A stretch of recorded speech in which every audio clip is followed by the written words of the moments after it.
And hello, here we are. We are live, and I'm super excited tonight. I've been waiting for this opportunity, this occasion, this conversation for a long time. Um, I'm Dane Dormio. I'm here with Andrew Brown, and we are joined tonight by a very special guest who's a very good and dear friend of mine, and has been for quite some time. He's a very busy man, and um, I'm really glad to have him here on this show because he's an internationally recognized Tai Chi Master in the lineage of Grandmaster Abraham Liu, as handed down from Professor Cheng Man Ching, who's very well known as the great grandfather of Tai Chi in the West. And it's just awesome having this guy as a friend because he's basically been practicing and teaching Tai Chi since before I was born, and including starting his own school. He's the founder of the Pacific School of Tai Chi and Qigong, and he's a two-time U.S. National Tai Chi Champion and Chief Judge, and he's a member of the U.S.A. Martial Arts Hall of Fame, and he's well known for his Qigong and Tai Chi in Paradise retreats that he teaches in exotic locations around the globe. So I'm really excited to dig into all of the exciting stuff going on in your life, Chris. Chris Luth, thanks for being here. It's really a pleasure. Thank you. My pleasure too. Happy to be here.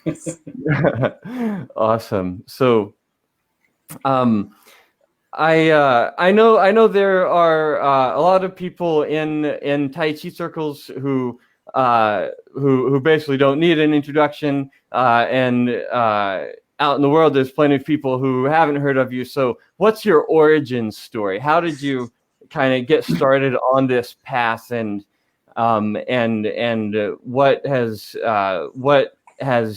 your life led you to be where you are? Okay, well, in a nutshell, so 62 years ago, I popped out of my mother's womb, right? But so I guess, but that's a big part of it. My mother was a family therapist and a meditation and tantra teacher in the 1960s, late 60s and early 70s. So myself and my three sisters kind of grew up in this soup, of meditation and tantra and Eastern spirituality and Chinese martial arts also, because that was part of the schools that we were involved with.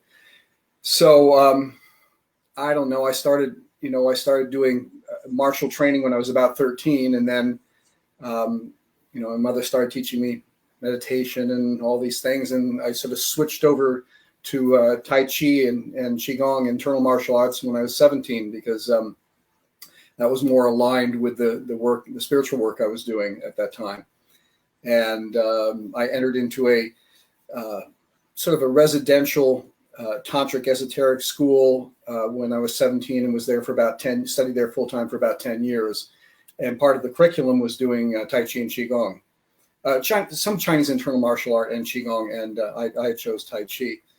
And so at that same time, when I was 17, I found a Tai Chi master who had just come over from China via Taiwan, and started studying with him, and eventually ended up, a couple of years, 2 or 3 years into it or so, being asked to assist him in his classes as an assistant instructor. And then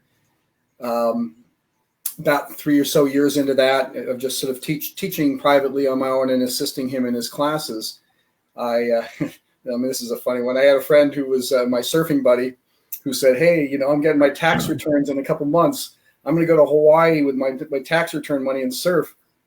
And I said, "Well, that sounds cool. I'm getting tax returns too. I think I'll do that." And that sort of, for me, kind of quickly turned into, well, actually, I think I'm going to move to Hawaii. And I went in one evening to to assist my teacher, the Grandmaster. And right before class, or after I assisted the intermediates and so on like that, I went up to him and said, I'm sorry, I have to let you know that I'm not going to be able to be your assistant anymore. I'm moving to Hawaii to go surf and live on the beach. You live in Hawaii, right? Live in Maui. And he sat there and he was very quiet. And he just listened. And then he said, well, if that's the case, then I think you should start your own school there. And this had never crossed my mind even for a millisecond. I was just going to go there and practice diligently with my Tai Chi on the beach and go surfing and come back once a year and get checked up by him and so on like that. So he said, yeah, I think you should go start your own school there. And I was like, okay. And he said, as a matter of fact, I think you should teach this class right now. And the class was all the advanced students, the class that I'm normally a part of, with people, half of them were maybe more experienced than I, and other half are a little bit less experienced. And, I had never even taught a class before. I taught a private class lesson here or there, and I had, assisted him with classes. But here it was, oh, go teach your first class. And by the way, go teach all the people who are even more advanced than you, just off on the fly. And I just started sweating bullets. It was a horrible experience. It was really one of the worst experiences of my life. But fortunately, I think a lot of the students could see that. A lot of my classmates could see that, and I could feel a little bit of their empathy or feeling sorry for me. And that's sort of where it got started. And I went to Hawaii, and 2 weeks later started my school there in 1979. So it's our 40th anniversary. The school's 40th anniversary this year. And so that's sort of how it started. I mean, he just kind of burned it out of me, trial by fire. And, yeah. Well, 40 years. Congratulations. That's amazing. Yeah. Thank you.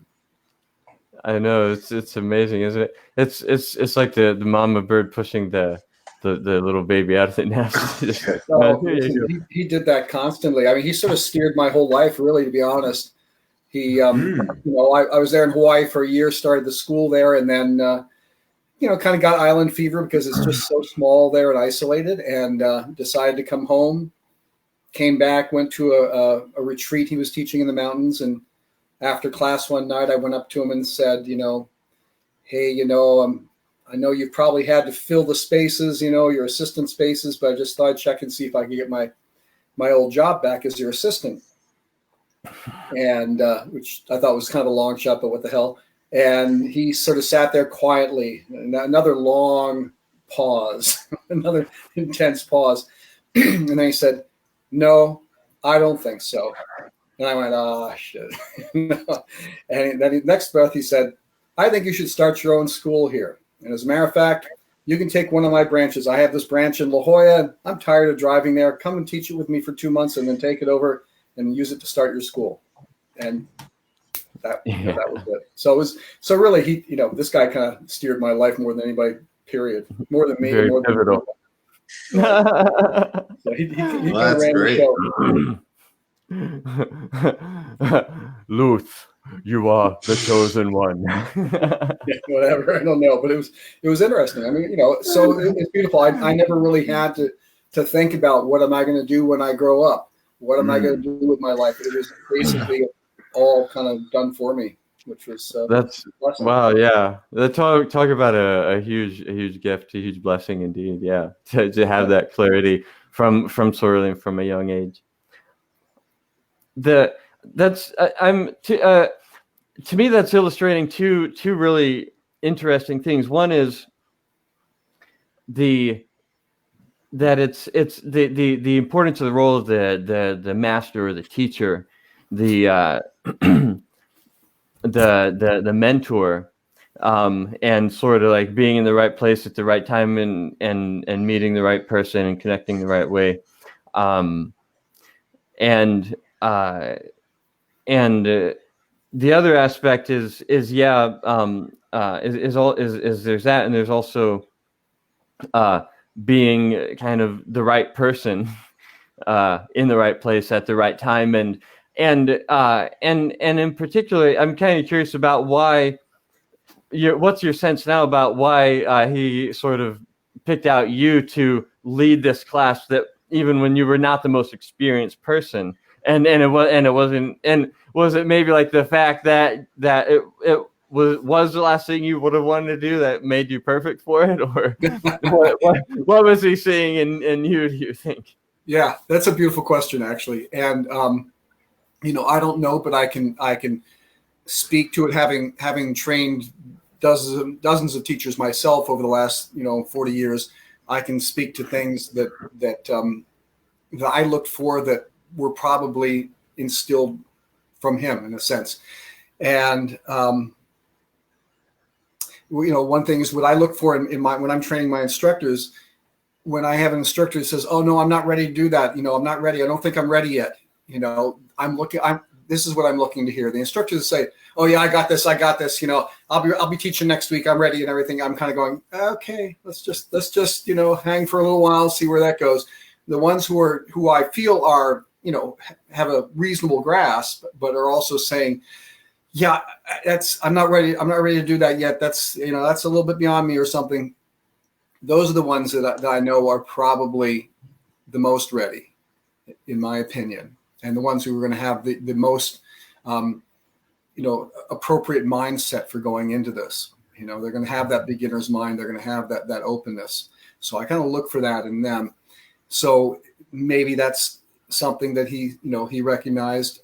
I would say another thing that's interesting, at least from my perspective,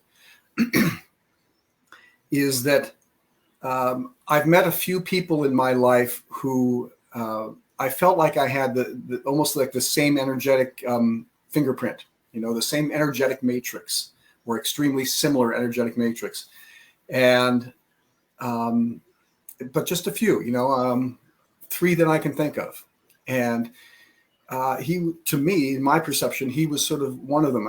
I always felt like there was this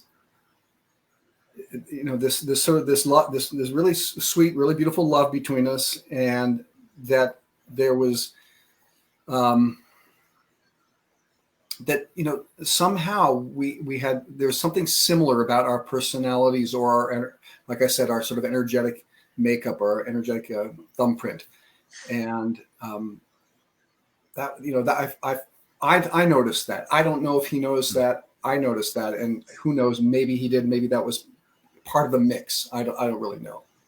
I'm the word that's coming to mind for me. The term is soul family, or like some kind of transpersonal connection or something like Sure. that. But like Sure. that's how I'm relating to what you're describing. Yeah. No, that seems similar. Yes. Yeah. And it's so I love hearing your story first person like this, because there's really deep universal elements that I resonate with really deeply, that I think a lot of people really relate to, especially people who are as I think of it as being on the path of being a lifelong martial artist, and all the ways it shows up, but kind of the lifelong mind body mastery journey that we're all on together, and those of us who are lifelong martial artists, many of us were inspired as children, or got started as kids, and I've noticed that like at a certain age, almost all kids like martial arts if you catch them at the right age in the right way. So there's that element of it that really resonates, just like having that calling, almost in a sense, from childhood, and then also the very pivotal figure, which for me there was I have had many teachers and studied at many schools over the years. But when I think of my Sifu, of like there was one teacher in particular who was just kind of the central influence, really, that just really turned my life around, kind of, but in really profound ways, just the influence that he had on me. And I think that's a really deep universal kind of experience as well. So I'm really feeling the just feeling your story resonating deeply in my heart. Oh, that's nice. That's beautiful. Yeah. Yeah. What do you got, Andrew? Oh no, I was just gonna share that I've had many teachers as well, and I would say about 2 or 3 were I would consider masters, where the other ones were more like, this is a good coach. They really push me and they keep me working hard and they teach me some skills. But yeah, they need another 5-10 years, and then they'd be like a master. Yeah. Actually, since that subject's up, one thing I think is worth mentioning about Grandmaster Liu is that he was he was very unusual as far as Chinese martial arts masters are concerned. He was very, very unusual in that he was very open.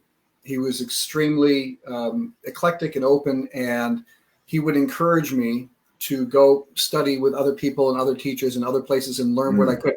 Now, this is, I've spent my entire life around Chinese martial arts teachers since I was a child, and all over the world, and I've had, at least 24 different masters or grandmasters that I studied with, and this is really, really, really unusual. This is not the way it works. Not in Chinese culture, and particularly not if you're a teacher or a master in Chinese martial arts. Those guys, like, they don't send you to other people, and they generally don't entertain a lot of questions. It's not traditionally in the system to do that in the structure. But I think part of it was that he was a very high-ranking general in the Chinese Nationalist Army, and at different points he was sent over to the United States to train with the Chinese Military Academy, to meet with the generals over here.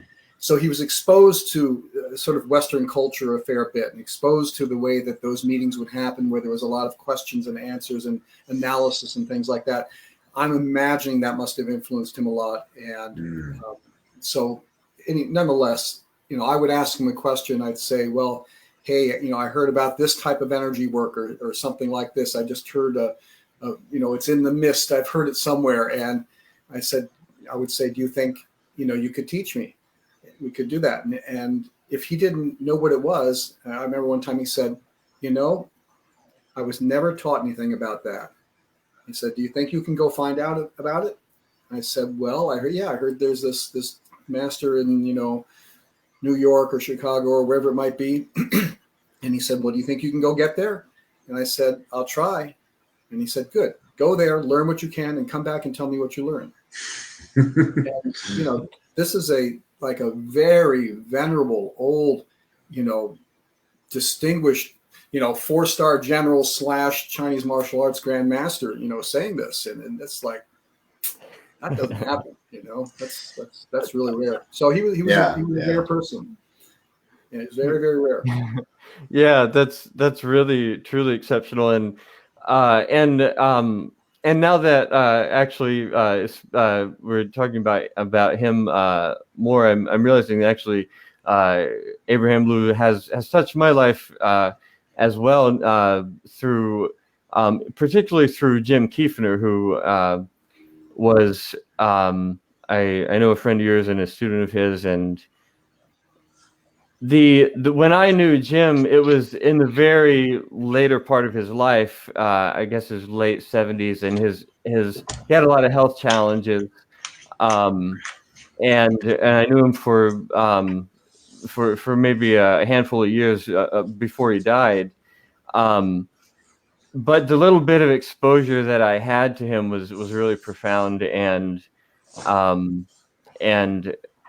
influential on me, and I kind of can feel a little bit Abraham's spirit touching my life through him, through that. Yeah, for sure.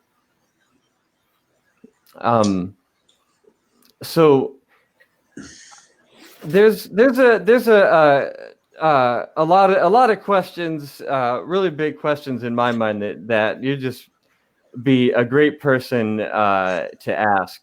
A lot of stuff that I've actually been wanting to hear your perspectives about for a while. One of the big ones that is that I just find really fascinating is the idea of competition in Tai Chi. And like, how do these go together? And do you think competition is good for Tai Chi? And what role does it play? What place does it have? From your perspective, kind of at the top of that particular pyramid, in a sense, like, what role does competition actually have in Tai Chi, and how does that fit in to something supposed to be about relaxation and harmony and cooperation and all that? So that's a great. I love you sent me that question. You said you were going to be asking that. I loved it that I got that because it's a very interesting question. There are I'm sorry. It's a complex question. Or the answer would be complex, but the most immediate sort of flippant answer I had to it, which to some degree is quite true. You said that is competition good for Tai Chi? And my answer is no, it's not good for Tai Chi, but people do it anyway.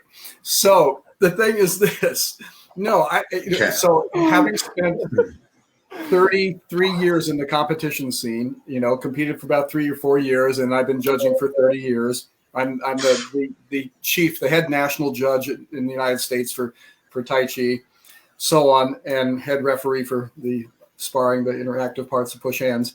And, is competition for Tai Chi? No, not really.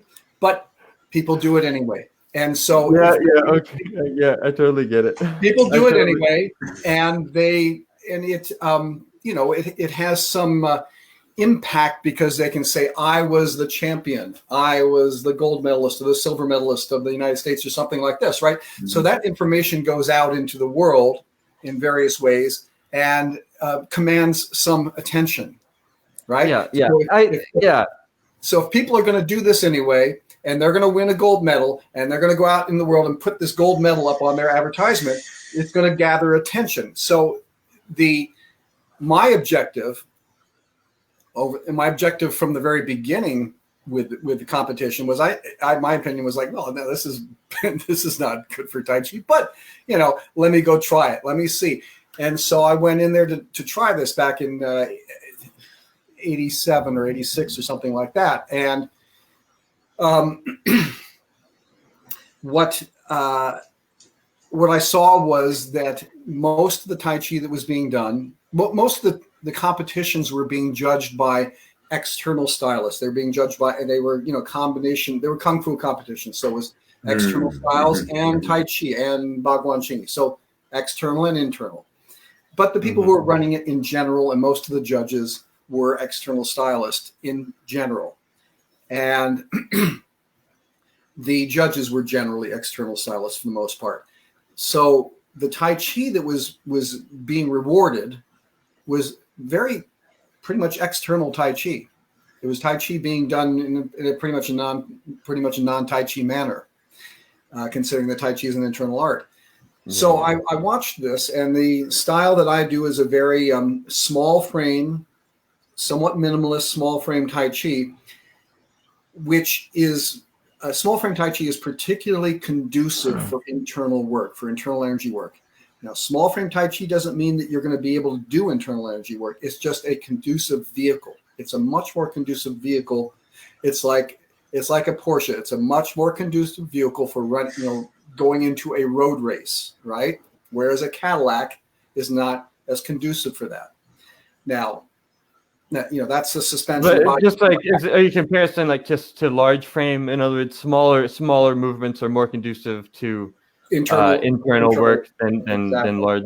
Exactly. Yeah. That's a great general insight. I just want to bring attention to that because that's a great insight for Tai Chi and Qigong generally, is because there's a tendency to want to think that the more you push and stretch and open it up, like the more benefit, but just like small movements are where the big shifts happen, is where that's true. It's been my experience.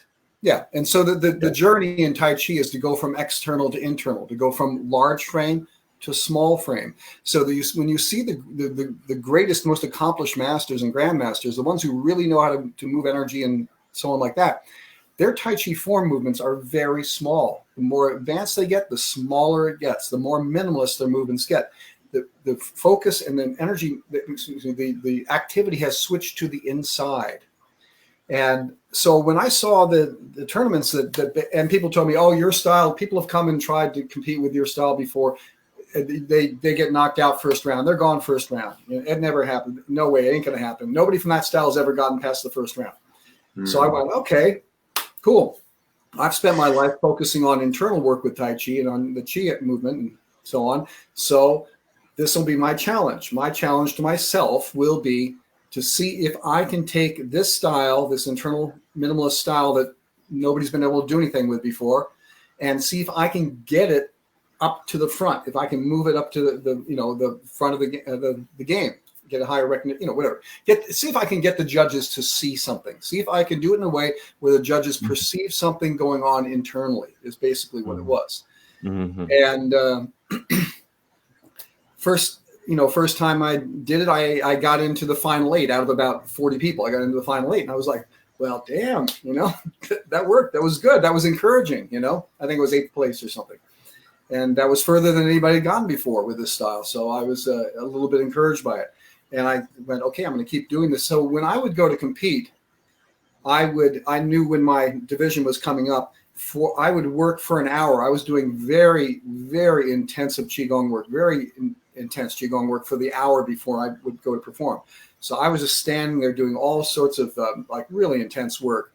And then until they called me and then say, okay, competitor number something or other, I'd pull out of it, walk out there, take everything I built up for the last hour and put it into my form as I performed it. And what happened finally after about 2 years into competing, about 4 contests in, I used to play semi-professional ice hockey, so I've got lots of injuries from that. Anyway, I've got herniated discs in my back, really bad sciatica. I had a really bad case, where I was barely walking when this tournament came up, the American Championships, and so I brought my team from my school up to compete, a bunch of students to compete for fun, for them to learn and play. And I could barely walk. I was all bent over, and the night before we were training, and they all kept bothering me. You should compete. Come on, you got to do it. And I'm going, God, I can't even stand up. What are you talking about, right? And then the next day they kept bugging me, and I went, okay. I don't care, right? I can't even stand up straight. What do I care? Let's just do this for fun, right? So I did my whole Qigong thing and so on like that for an hour or so, got all charged up, went out, did my form, with what felt like to me like good internal work and everything, did my form and, walked off. And I was one of the last people or whatever. I walked off and I was like, okay, cool, that's done. That's fine. I didn't really care. I went over to get a drink of water at the water fountain, and I was talking to somebody that I went to get a drink, and they started announcing the medals, and they said, okay, bronze medal goes to so-and-so, and I was listening, and I went, oh, yeah, cool, silver medal goes to so-and-so, and I was like, oh, yeah, that's cool, I'm walking off to get a drink of water. I go, well, I definitely didn't win a gold, and then, if I didn't win a bronze, I didn't win anything else for sure. So I went to get the water at the water fountain, and people are going, where are you going? Where are you going? And I said, I'm going to get water. Why are you asking me? They said, you can't go there. And I go, why not? They said, you just won the gold medal. You've got to go back that way. And I said, what? They said, no, go. You got to get back there. They're trying to give you the medal. And so anyway, I thought it was really funny. Yeah. One aspect of that was, at the time where you least expected, or, where you're, I was so relaxed because I didn't think there was a chance in the world that anything would come. Total detachment from the outcome. Yeah. Total detachment. Doesn't it say something about that in the Tao Te Ching? Actually, I think I'm sure it does. So it was kind of funny. But I guess the point is that my objective was to see if I could change the perception in these tournaments and in the judges of what take it from this external thing and go, oh, can I have an effect on this?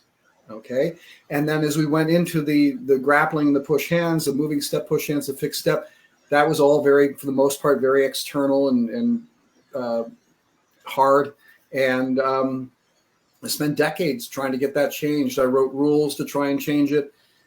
Wrote up rules for the Australian national championships that they used there, but rules that would shift things to an internal approach. And it was really, really hard to get that accepted over here because most of the management was external stylists and they didn't care that much. And that's just, I'm finally after 30 some years of beating my head against the wall with that, now they're asking me to come up with some systems that might emphasize internal stuff. Some people are, some return operators. And so that's been my involvement. My involvement is, look, can I affect this in a way that I feel is more true to Tai Chi principles and is more internal and energetic? And so I've kind of had a long journey trying to do that, basically. Yeah, that's a really insightful look into that world. And when you say, it makes me curious about your flippant answer, is it's really great because it has reassuring in a way, because it's so similar to what my feeling has always been, that doing to Tai Chi to compete, you're kind of doing it for the wrong reasons, or it's likely to kind of not result in what you want. It's going to have effects that are not going to be good overall. But when you say flippantly, it's competition is not good for Tai Chi, do you mean that like in more of an individual sense, like for as an individual, competing will not help your Tai Chi, or do you mean that like competition is kind of is not that great for Tai Chi kind of as a style, but it's sort of like drinking, it's sort of alcohol. People are going to drink anyway, so let's organize festivals, at least organize festivals around it. So that kind of thing. Give them a little meditation with their liquor, right? If we could have wine and yoga or something at the very least. Well, okay, I get that. What I mean is that competitions, the way they are currently set up and have been running for the last 30, 40 years, are not particularly conducive to communicating good Tai Chi and encouraging good Tai Chi. My objective has been to try to shift the competition, shift the rules, shift the rules so there's rewards for more internal qualities instead of external qualities, so on, to try and help that. Now, competing itself, I think, can be good for your Tai Chi in this way. And this is what I tell my students. I tell them that my hope for you is that when you go to a competition, whether it's a regional one or a national one or whatever, when you go to a competition, my hope for you is that you will make it right up to the championship match, and you will be in the match for gold and silver medal.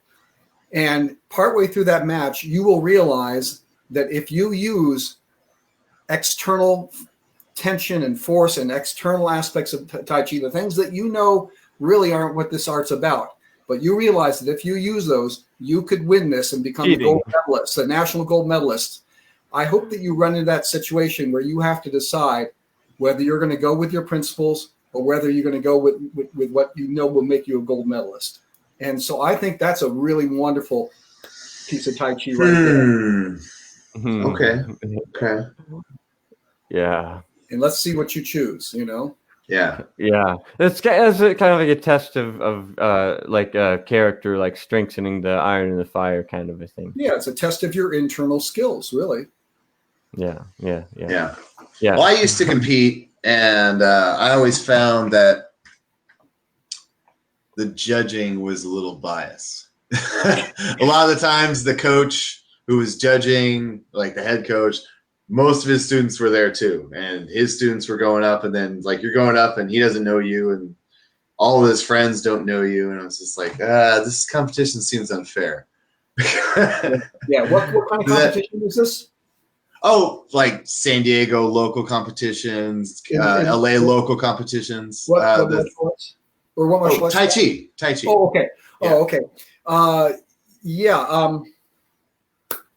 Well, that can happen. I judge almost exclusively in national competitions, and on the whole, we're really. I mean, I have judged at the other ones, but I don't do it too much. And on the whole, we're really, really careful about that. And most of the judges are careful about either recusing themselves in those circumstances or whatever. So at the national level, most of the time, it's we take pretty good care of that. So hopefully you don't have to run into that too much.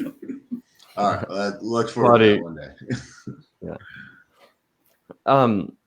Something that that we love to talk about on the show is mind-body mastery, and beyond just Tai Chi and Qigong, what are really doing this for? Mind-body mastery, which is shows up in a lot of different ways for a lot of different people, but it's something that kind of each of us is on our own journey in this life. So it's not so much about an external standard, more is it of comparison as it is about like an internal kind of state of being. That's different for everyone, and something that I'm curious about, because I've worked with all age ranges of people in terms of teaching, both internal, I guess internal practices, Tai Chi and Qigong, as well as more like physical self-defense kind of stuff. And I'm curious from your perspective with Tai Chi, is it different? How is it different for young people and old people? And is it even a thing for young people? Like when I lived in China, the kids there weren't interested. They thought it was a thing for old people.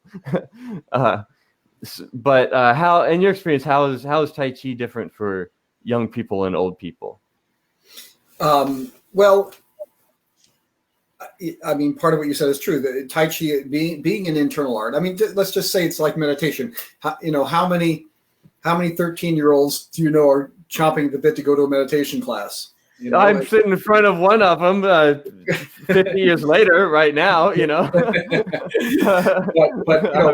on the whole, this is the case, is that as you are growing up until you're 18, 19 years old, your focus is outside. Your focus is absorbing information from the world, right? It's getting information, learning about the world, interacting with the world, and seeing what you gain and what you assimilate from it.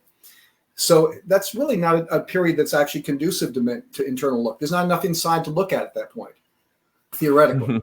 So it's usually not until people get to be at least 19 or 20 at their earliest that they even become mildly interested in finding out what's going on inside themselves on the whole. So, the Tai Chi really it's almost not a good fit in some ways for that age period, developmental period.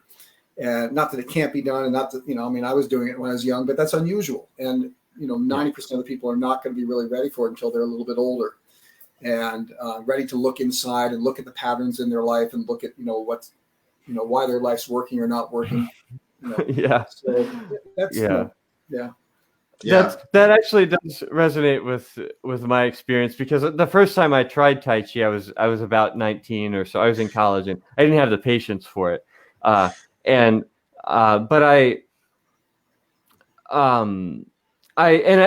it's just kind of been my observation that kids already know how to be natural. It's not until they learn a bunch of bad habits and become adults and learn a bunch of bad habits, they need stuff like Tai Chi and yoga and meditation. That's a great point. It's a great point.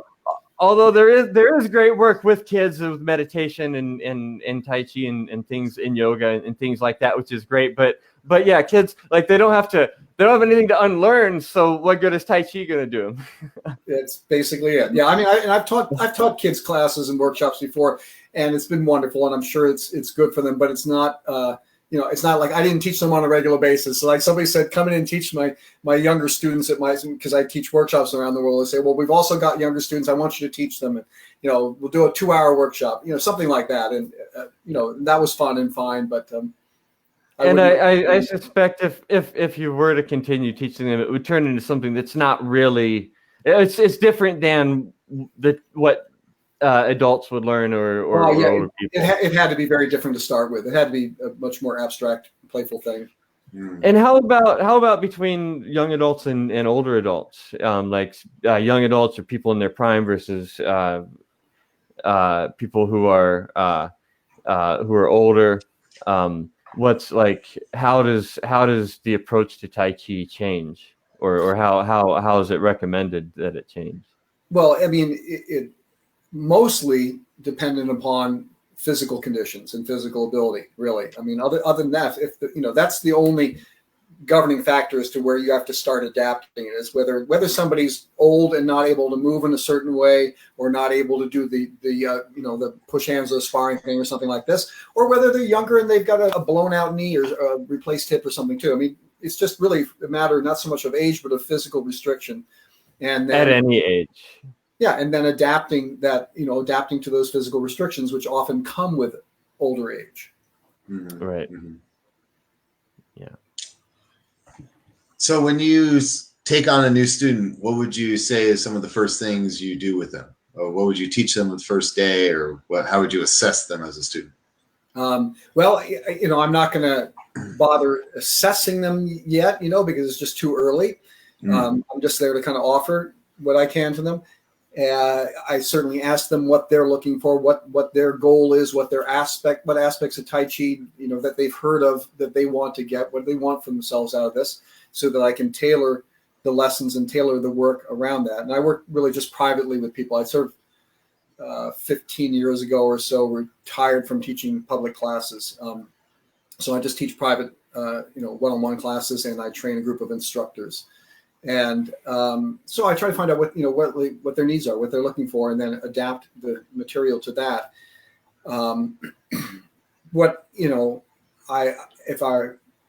If we're talking about, what do I think are the most important things for me to communicate about Tai Chi or to steer them towards? I think that it's really important for them to understand that this is an internal art, and it has to do with work building and working with chi in your body, working with energy in your body. To do that, you have to be rooted. You have to be connected to the earth. And so rooting is a crucial aspect of this game. And so I emphasize rooting pretty radically. And everybody knows that in Tai Chi, you're supposed to relax. This is the overall governing principle.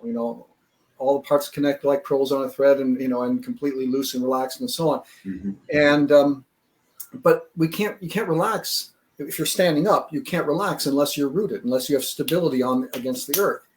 Otherwise, you feel like you're falling. If you feel like you're falling, you're off balance, you can't relax. So this idea of stability through what we use in Tai Chi is rooting, using energy and structure to root into the ground, is super important. You can't relax if you're not rooted. Now you can't root if you're not relaxed. So they're like two sides. Right. It's like so that principle to me is relax/root, or root/relax. R&R, yeah. Yeah, there you go. R&R, I like that. So I emphasize rooting a lot. Rooting and relaxing into that root, and then internal development, and get as empty as you can of all the external structure, and build the chi inside, and let it rise and inflate through you from the inside. Anyway. All right. Yeah. I want to make sure that we have a chance to talk about the work that you're doing now. You mentioned you teach privately with long-term students, and you also have mentioned to me that you're getting back into the traveling and teaching circuit. You've been teaching Tai Chi in Paradise retreats all over the world for a very long time. So I want to talk about all that stuff, and also just whatever else you are working on right now, because I know that you you as I mentioned, you're a busy guy. You have a lot of stuff going on. You mentioned playing hockey, which I don't think I know too many Tai Chi people who also play ice hockey. But knowing you, I'm like, oh, that doesn't surprise me at all. You know, your whole background in extreme sports and all. Like, oh, okay, I didn't know that about Chris, but I'm not surprised to hear you mention that. But the way that we connected was you used the word tantra earlier, and I was really I know what you mean by that, but I know a lot of people listening have might have all kinds of associations with that. We connected through that world and through your work in conscious sensuality, which is comes a lot from these internal sensitivity principles rooting in relaxation and whatnot. So can you tell us a little bit about like the how those worlds intersect and the work that you're doing now in terms of teaching and what creative things are in the works? Sure, absolutely. So I'm going to kind of address that whole soup because there is connections between all of it. And yeah, I like I said, as I grew up, from a young age, from 15 or so, being taught by my mother and in meditation and tantra and so on. I also grew up as an athlete. I spent my life as an athlete, and it actually ties into this. It's interesting. So from age 8, I was trained to play ice hockey. I trained to play in the NHL. I was trained in Canada. I played on the East Coast All-Star team. I blah blah blah. Played minor league professional ice hockey.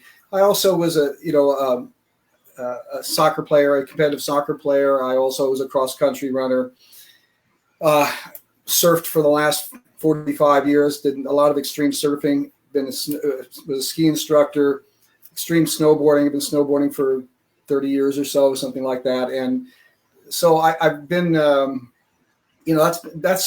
was my identity. My identity was that I was an athlete, and I was an athlete, and part of that was spent doing extreme athletics and so on. And I still consider myself an athlete. That's sort of the way I think of myself. Martial arts was a piece of that. So when you're a defenseman in ice hockey, you're playing professional ice hockey and you're a defenseman. It's a very physical thing. It's a very physical thing. It was basically it's gladiator time. You're in a 60-minute battle, and you're the policeman, or if you're a good guy, you're the policeman. If you're a bad guy, you're the goon.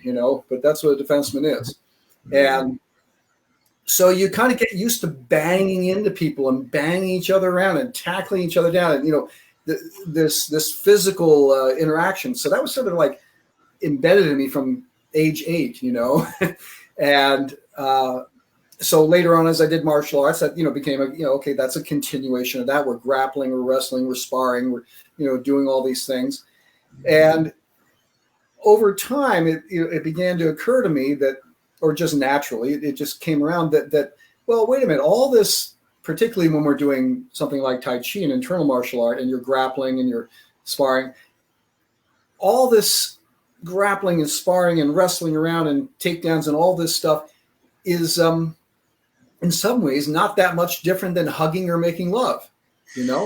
It's like a real, you feel that person's energy, whether they're hitting you or grabbing you or grappling you or twisting your neck, whatever, their energy is going into you. You're processing it, assimilating it, working with it, sensing where their weaknesses are, trying to read their energy. If you're doing, internal martial arts, reading their energy and so on, find out where to change it and where the weaknesses are. So, this is like working energetically with another person right here, face to face, skin to skin. You'll learn a lot about, you learn about human relations that way. You'll learn a lot about lovemaking that way, honestly.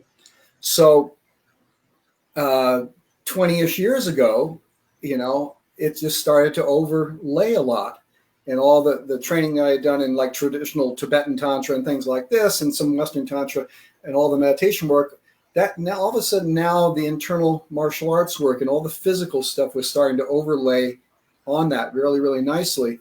And so I, over the last 15 years or more, developed a system called energy-based sensuality and energy-based sexuality, which was basically taking my 45 years of Qigong work and martial arts work, and the grappling and so on, and having that interfused with all aspects of sensuality, sexuality, and really approaching these things from an energetic standpoint. Where is our energy sensitivity when we're touching somebody, when we're kissing them, when we're touching them, when we're making love, when we're doing massage, things like that. And it's really profound. It's really important. If you really want to touch somebody and and communicate, how much information can I communicate with a touch? Just a touch.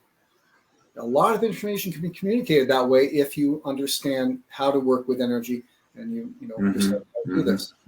So that's been something I've been developing and teaching around the world. And then about 10 years ago, I started developing a massage system called sensual massage, or energy-based sensual massage.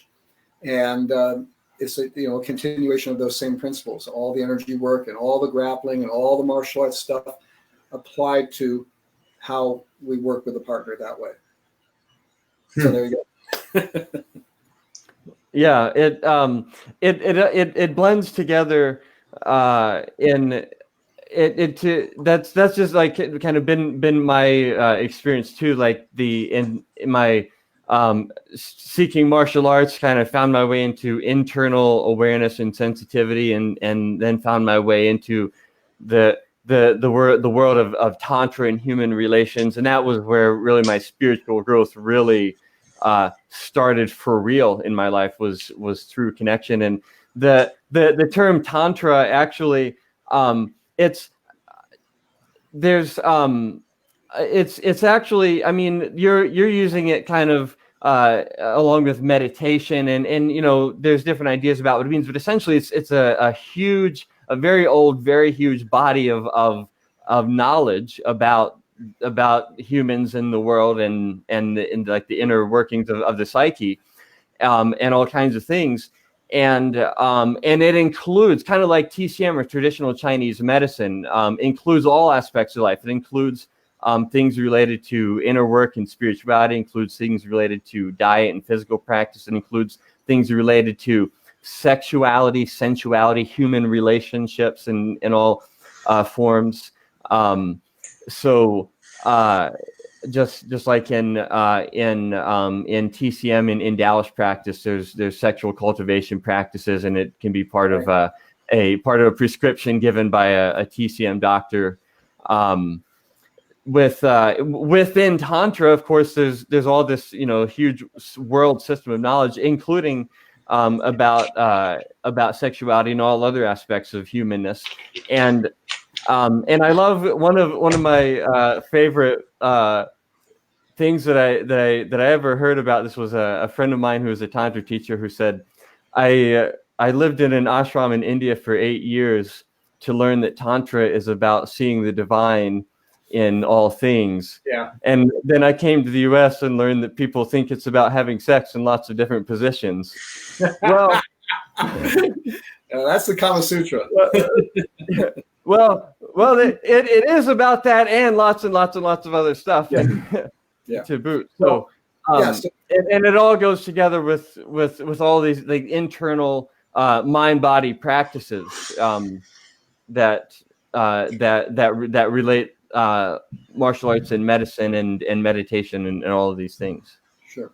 Well, so I mean, Tantra is sometimes described. Well, it can be translated as an expansive weaving.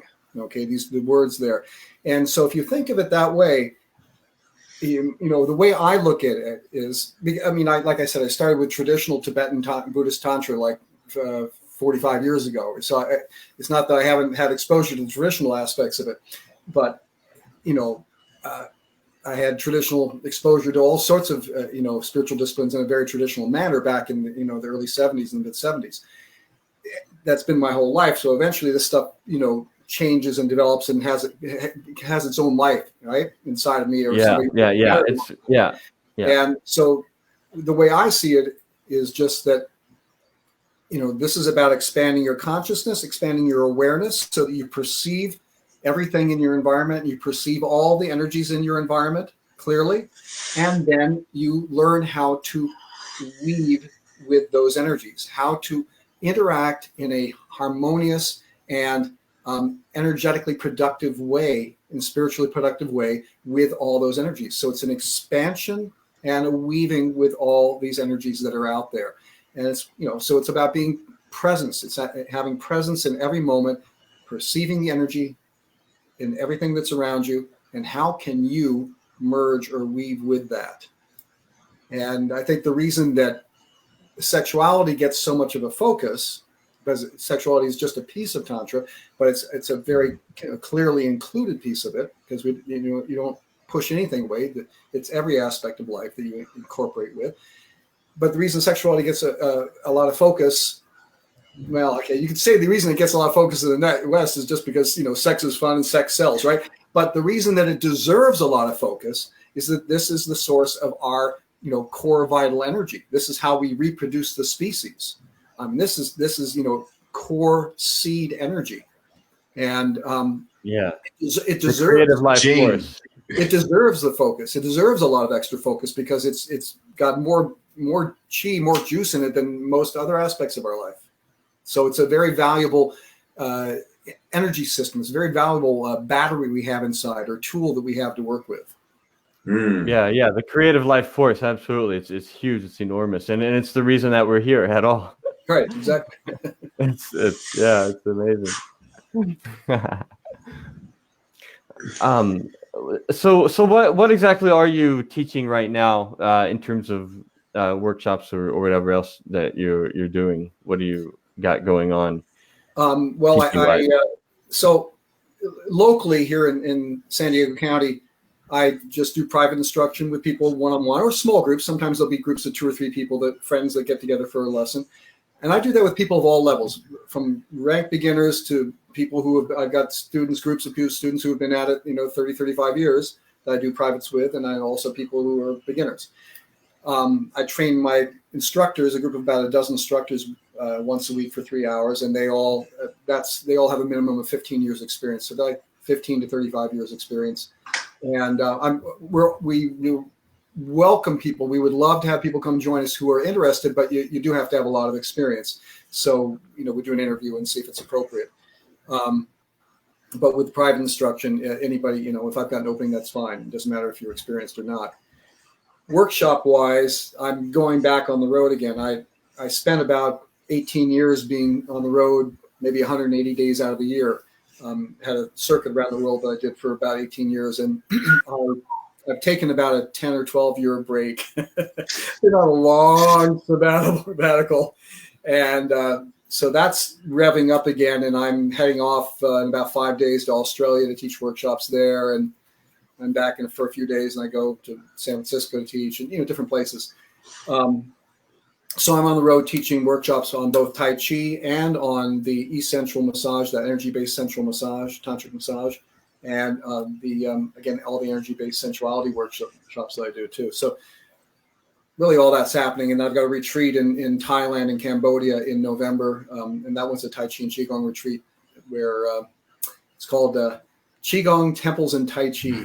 Or Tai Chi, I can't remember. Anyway, point is we're going to be doing temples and Tai Chi. Yeah, we're going to be doing classes inside the temples, inside Angkor Wat, inside Angkor Thom, inside the temples in Thailand. I've gone and scouted out, like, I've been to these temples quite a bit because I like them. I've gone there and scouted out the exact location for our classes where we can do it inside the temple. It's not going to disturb anybody, and it's going to be anyway. So I'm excited about that. And, that's what I do. Yeah, that sounds great. Yeah. What's your favorite country of all these countries you've gone to? What's your favorite, like, most beautiful? Like, I would move there and retire there now if I could. Well, I mean, there's places that are like extremely beautiful, but wouldn't necessarily be conducive for me living there. Like, Burma, Myanmar is gorgeous, and it's very unique in its own way, particularly because of the purity of the people there, because it's been a closed country for 50 years. but I don't think I would want to live there. I love visiting there. Thailand's gorgeous. The Philippines, physically stunning. Stunning, Indonesia, physically stunning. I mean, I don't know. There's a lot of beautiful places out there. Okay.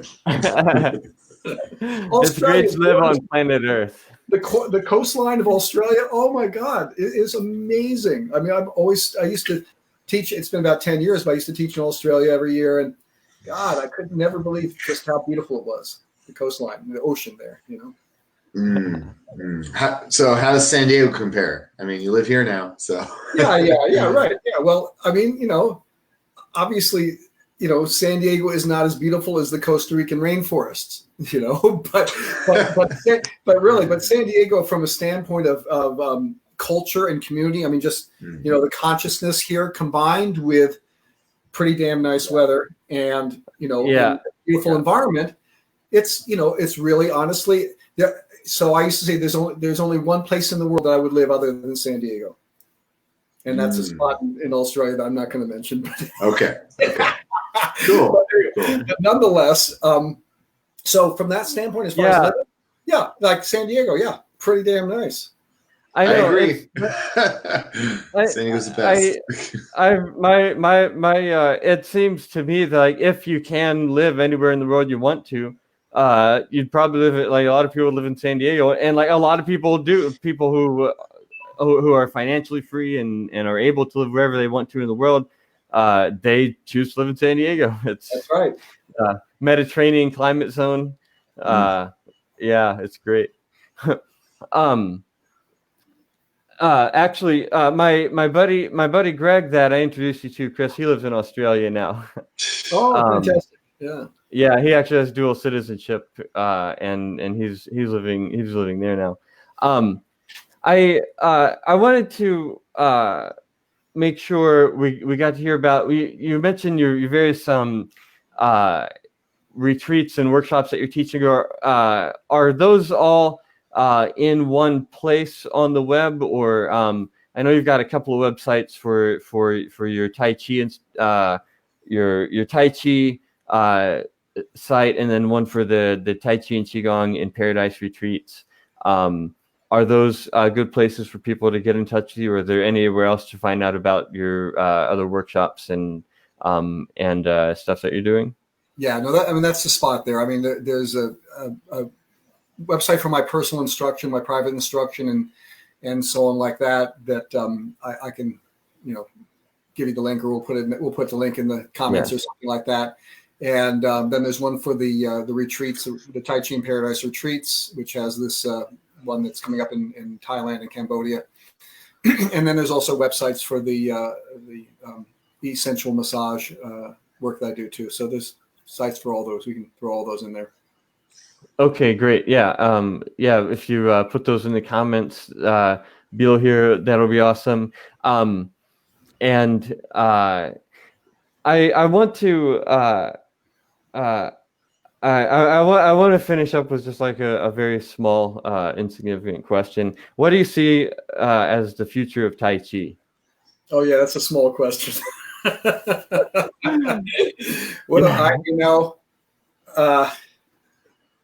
I really don't see that far in the future, because I don't even see what the future of this, of humanity is, right? How can I even perceive what the future of humanity is the way it's going right now, from a standpoint of, things are kind of hairy anyway, kind of edgy right now, but also from the standpoint of technology and development and movement. I mean, things are speeding up and how do we go? I think the Tai Chi basically has certain characteristics that it embeds in us and teaches us that are going to be useful no matter what the future is like. We're going to need these as human beings. So, Tai Chi is there to teach us about how we interact energetically with other people and with the world. That's always going to be an issue. That's always going to be a subject matter. And it's there to teach us how to be stable and grounded when things are in chaos around it. A lot of the training, some people will call it warrior training, but it's really training it's more like, like paramedic training is what it's more like, not so much warrior training as it is, are you going to be the person who holds down the energy space while the world's falling apart around you, or while there's chaos in your space, or while, there's war going on, whatever the case is. So it's a little bit, like I would say almost more like paramedic or, firefighter training. It's like, do you have those capabilities to take care of everybody around you and ground the energy? And that's always going to be. Taking charge in a crisis doesn't necessarily have to involve violence or conflict. I mean, there's all kinds of crises, and there's all kinds of ways to save lives that don't involve